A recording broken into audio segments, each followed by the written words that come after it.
બનાસકાંઠા જિલ્લાના મુખ્ય મથક પાલનપુરમાં આજે વકીલોનો આક્રોશ રસ્તા પર જોવા મળ્યો હતો।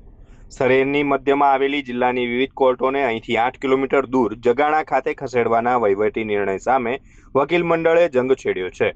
મોટી સંખ્યામાં વકીલોએ પાલનપુરના જાહેર માર્ગો પર મહારેલી યોજી સરકાર અને તંત્ર સામે પોતાનો વિરોધ નોંધાવ્યો હતો। વકીલોની મુખ્ય દલીલ છે કે કોર્ટને શહેરથી આટલે દૂર લઈ જવાથી માત્ર વકીલો જ નહીં પરંતુ દૂર દૂરથી આવતા ગરીબ અસીલોને પણ ભારે હાલાકી ભોગવવી પડશે। ટ્રાન્સપોર્ટેશન અને સમયના વેડફાટને કારણે ન્યાય મેળવવો વધુ મોંઘો અને મુશ્કેલ બનશે।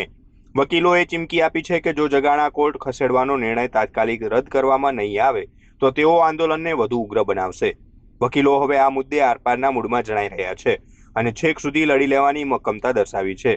ત્યારે હવે જોવાનું એ રહેશે કે વકીલોના આ ઉગ્ર વિરોધ સામે વહીવટીતંત્ર કે હાઈકોર્ટ શું વલણ અપનાવે છે।